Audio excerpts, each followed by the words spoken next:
I signed up as a DoorDash driver about 8 months ago. Not much income, even compared to my crappy day job, but it helps pay child support and keeps the pantry stocked with Sprite and Cheez-Its for when my son Andy stays with me on the weekends. I never thought there was anything special about Maple Green Road until about a week ago, at least. I think it was a week ago.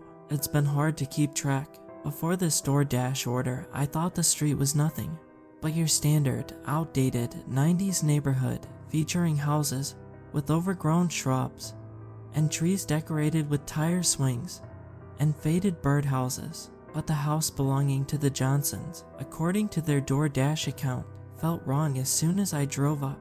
It was just a red brick, 2-story, cookie-cutter build like the rest of the street, with a lawn that needed to be mowed. But somehow, I didn't think I'd noticed this particular house before. Something about the architecture made the front windows look like a row of watching eyes, the porch just a couple of steps leading up to a stoop, like a snarl. Looking back now, I should have driven away, but the delivery instructions had mentioned there would be a $20 tip, which was astronomical.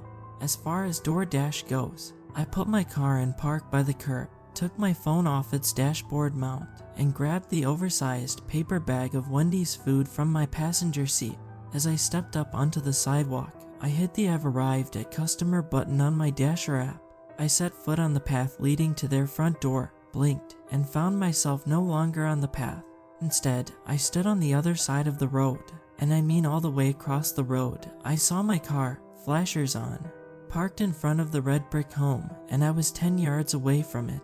I'd like to think that I'm a pretty level-headed guy who isn't prone to exaggeration, but the feeling of wrongness intensified. On the peak of the roof, a weather vane shaped like a raven started to spin, flashing in the early evening sunlight.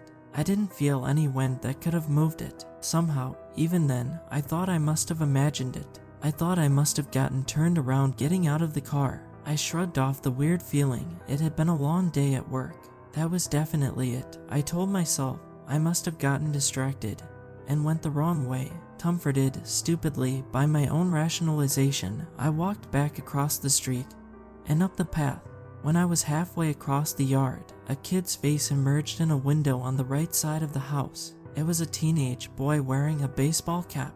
I could see his face fairly clearly for how dark it was inside the house. He was looking at my car, his eyes narrowed in what seemed to be confusion.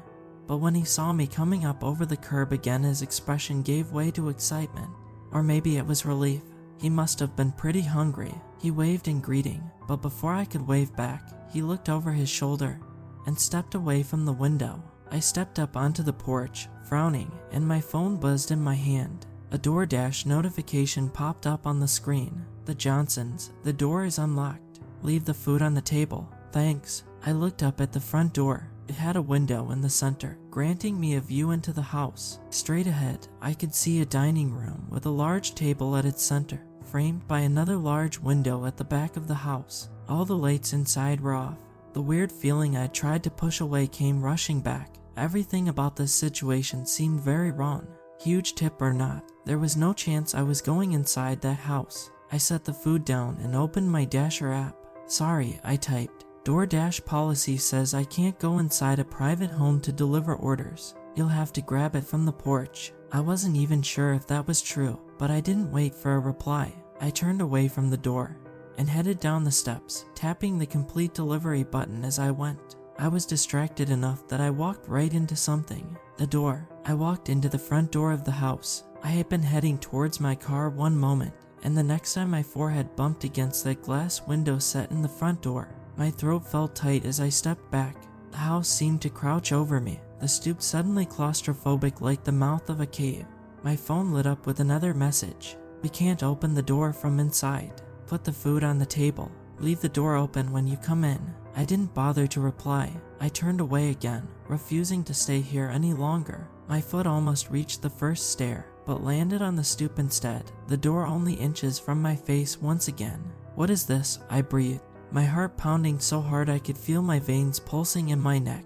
4 more messages came in then, one right after the next in a staccato series of buzzes. You can't leave unless you put it on the table. Now that you're here, it won't let you leave. Please, please leave the door open. My insides turned to ice As I read, it wouldn't let me leave.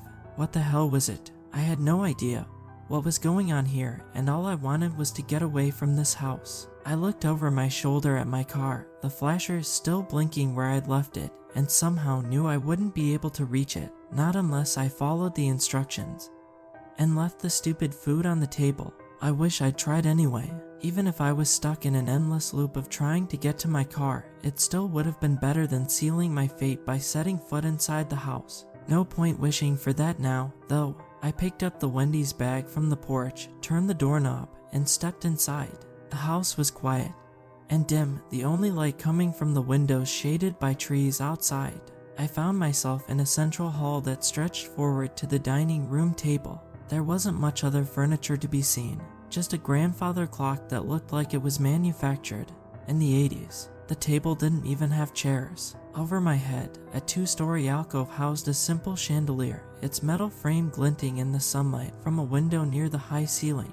I was scared. Looking back, I know that I was right to be scared, but I was still nowhere near as scared as I should have been. Was this some kind of haunting? Some kind of delayed acid trip? I had no explanation for my situation, despite my racing thoughts. Whatever it was, I just needed to put the damn Wendy's bag on the table. I left the door half open and made my way deeper into the house, my sneakers squeaking on the tile floor. The table was framed by that window at the back of the dining room, making it seem like it was highlighted in a video game. Here's your objective, reach it, and move on. The entryway seemed to be stretching longer as I walked. Surely the people who'd been sending messages were around here somewhere. The window where I'd seen the teenage boy had been on the right side of the house, but for now everything was silent. Halfway to the dining room, another darker hall led off to my right. It seemed like it might lead to bedrooms or offices, but I couldn't see anything more than smooth walls and shadows. I couldn't even make out doors. I had almost reached the table when a scent caught my attention. I hadn't noticed it when I first came in, but it was a little sweet, a little metallic, and a lot like something wet dripped against my leg. It slid from below the hem of my shorts, along my calf. In the dim light, the wet streak on my leg was a red so dark it almost looked black. It was coming from the Wendy's bag, blood, sticky and wet, and soaking the bottom of the paper bag. I knew there was normal food in there. I'd smelled it during the entire drive from Wendy's. The stuff dripping was probably a busted ketchup packet, or some burger grease, or, deep in the house, a door closed. My breath hitched in my throat. I ran the rest of the way to the table, and tossed the bag onto it. It puddled onto the cherry wood surface, the bottom thoroughly soaked. The light coming through the big dining room window was getting darker. Were those stars in the sky outside? Hadn't it only been 5:30? It was July. It shouldn't have been getting dark yet. It didn't matter. I was leaving. I stepped back from the table, but couldn't pull my eyes away from the paper bag. The blood had spread, masking Wendy's grinning face in a film of red. For the last time, my phone buzzed with a burst of messages. Leave. Run right now. And leave the door open. Leave. I shoved my phone in my pocket and ran. The front door was still half open, giving me a clear path to my car, where it sat, flashing its blinkers by the curb.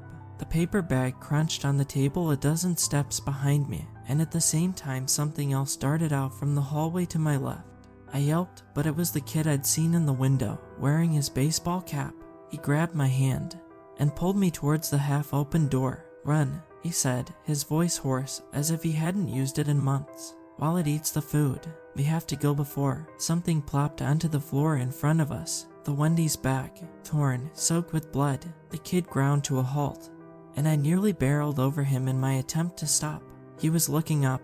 I followed his gaze. In the dim light of the alcove above, where the window was now darkened, and the chandelier barely visible, something was looking down at us. Something with a confusing mix of shapes, slick curves like the frames of chairs forming ribs, the bloated swell of overstuffed couch cushions forming lumpy sides, the glinting points of a dozen kitchen knives, and silver forks forming jagged teeth, and bones, human bones, sticking out at odd angles. The kid had time to make a brief, strangled groan. That was it, and then the thing overhead moved in a flick of motion. A tendril made of twisted bedsheets snapped towards us and hooked the kid around the throat. He screamed as it yanked him up, and as I stumbled back, knives thumped into flesh. His scream stopped, The entire house creaked. Somehow, it sounded pleased. The thing began squelching and crunching over my head. I darted for the door, but as I reached for the handle to pull it the rest of the way open, it slammed itself shut. The grandfather clock on the wall clanged once. Somewhere deeper in the house I heard doors opening and slamming shut. The house was laughing at me. I grabbed the handle and tried to turn, but it wouldn't budge. It wasn't even locked. I could see that the deadbolt was open, but the handle was just fixed in place. I was trapped. Overhead, the creature made a sound like chairs scraping across the floor. I made the mistake of looking up at it. The thing's legs uncurled from the chandelier, made of wire hangers that seemed too flimsy to support its bulk. It stabbed its feet into the drywall and lunged towards me. I dove. Sheets brushed against the back of my calves, warm and wet and sticky. I scrambled into the dark hallway and sprinted as fast as my legs would carry me. The hallway seemed to stretch for dozens of yards, more distance than should have fit into the home that I'd seen from outside. My lungs burned, my breath rasping through my throat, but I ran until I crashed headlong into a door. I breathed a prayer of thanks as it opened, then slammed the door shut behind me. I looked around for furniture I could shove against it, but I was in a small bathroom, and nothing was here except the toilet and vanity anchored to the wall. In the space next to the toilet, a window looked out to a darkened street. I could see my car parked by the curb.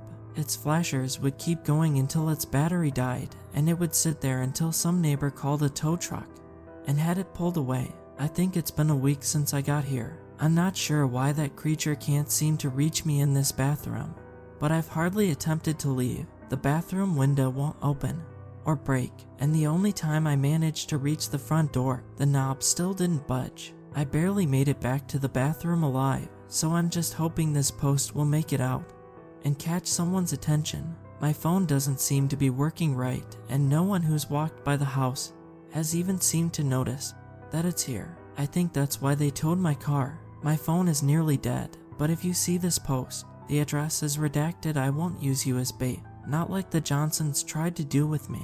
Just, please, when you get to the porch, if you can get to the porch, leave the door open.